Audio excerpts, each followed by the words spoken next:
Good evening everyone. आज हम आपको समझाएंगे एचसीएफ और एलसीएम और इनकी शॉर्ट ट्रिक भी बताएंगे, आप इनको कैसे जल्दी निकाल सकते हो।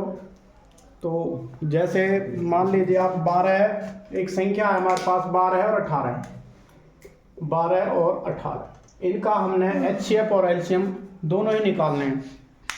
पहले ये बता देते हैं कि एचसीएफ होता क्या है और एलसीएम होता क्या है। जो एचसीएफ होता है, एचसीएफ वह बड़ी से बड़ी संख्या होती है जो दी गई संख्याओं को जो संख्या दी गई है वो हमारे पास 12 और 18 है, जो दी गई संख्याओं को पूरा भाग कर सके।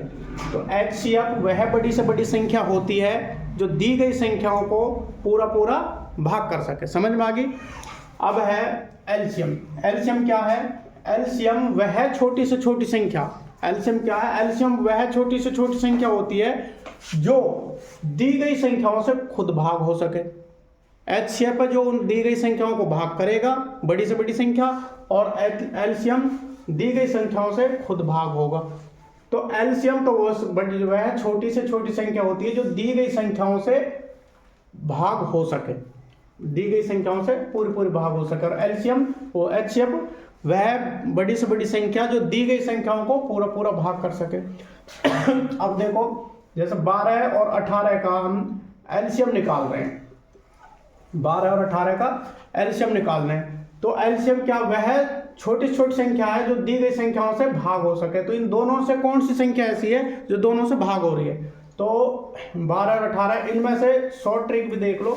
इनमें से जो बड़ी संख्या उसको ले लेंगे। बड़ी संख्या क्या है इसमें? 18 को हम 12 से भाग करके देखते हैं। 12 कम 12 नहीं हो रही 18, तो इस 18 का कर लेंगे हम दुगुना। 18 को 2 से गुणा कर दिया, 36 हो गया। अब 12 से भाग करके देखो 36 को हो रही है, और 18 से भाग करके देखो ये भी हो रही है।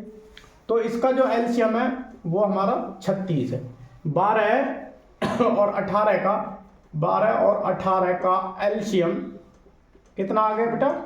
36। तो ये बहुत आसान है। वैसे भी 2 3 4 कितने भी नंबरों में से हम इसकी संख्या को आराम से निकाल सकते हैं। और अब है इसका एचसीएफ। 12 और 18 का अब हम एचसीएफ निकालते हैं। एचसीएफ क्या है? एचसीएफ वह छोटी बड़ी से बड़ी संख्या जो दी गई संख्याओं को पूरा भाग कर सके। मतलब अगर हम इन संख्याओं को भाग करेंगे तो अगर इनमें से कोई छोटी संख्या लेनी पड़ेगी, या तो इनमें से सबसे छोटी संख्या उसके बराबर, मतलब वो भाग कर सकती है, या उससे छोटी संख्या कोई हो सकती है। ऐसी संख्या तो हो नहीं सकती कि जैसे इसमें से बड़ी संख्या ले ली उसको करके देखें। बड़ी संख्या अगर ले लेंगे तो 12 बड़ी संख्या से 12 ही भाग नहीं होगी। तो इसमें जो छोटी संख्या, जब हम एचसीएफ निकालते हैं तो सबसे पहले छोटी संख्या पकड़ लेंगे। इसमें सबसे छोटी संख्या क्या? 12 से इसको भाग करके देखेंगे, 18 हो ही नहीं रहा। तो इस 12 का कर लेंगे हम आधा। 12 का आधा कितना हो गया? 6। अब 6 से देखो, 6 दूनी 12 है, ये भी हो रही है, और 6 3 18 ये भी हो रही है। तो इनका एचसीएफ जो है वो 6 हो गया। ये एक क्वेश्चन था।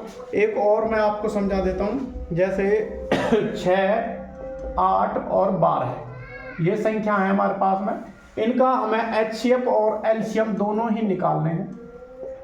एलसीएम और एचसीएफ दोनों ही निकालने हैं। तो कैसे निकालेंगे? जब हम इनका एचसीएफ निकालेंगे तो वह संख्या ढूंढनी है जो सबसे छोटी हो और इन दोनों को भाग कर सके। तो सबसे छोटी संख्या क्या है इसमें? 6 से ये 2 1 तो भाग हो रही, 1 नहीं हो रही। 6 का आधा कर नहीं सकते। 6 का आधा, हाँ 6 का आधा 3 हो गया, 3 से भी नहीं हो रही। तो 6 के हम फैक्टर कर लेंगे। 6 के फैक्टर हो गए 3 और 2। 6 के अगर ऐसे हो तो फैक्टर कर लेंगे। तो 3 से देखो, 3 से भाग हो रही, ये हो रही, ये नहीं हो रही।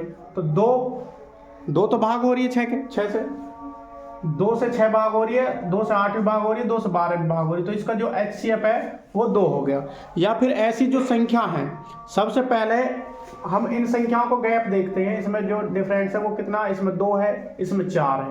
तो जो सबसे कम हो उसको लेके देखते हैं। सबसे कम क्या? 2 को लेके देखते हैं। इसमें 2 से ये भी भाग हो रही, ये भी हो रही, तो ये भी हो रही है, एचसीएफ हो गया 2। अब एलसीएम लेने के लिए क्या है? 6 8 और 12, इनमें जो सबसे बड़ी संख्या है उसको ले लेंगे। क्या है? 12 6 से भाग हो रही है, 8 से भाग नहीं हो रही। तो क्या करेंगे? 12 का दुगुना क्या हो गया? 24। 6 से भी 24 भाग हो रही है, और 8 से भी 24 भाग हो रही है, और 12 से तो होएगी क्योंकि इसका डबल है। तो इसका एलसीएम हो गया 24। क्या हो गया? 24। तो ये बहुत आसानी से समझ में आ जाएगा, कोई दिक्कत नहीं है।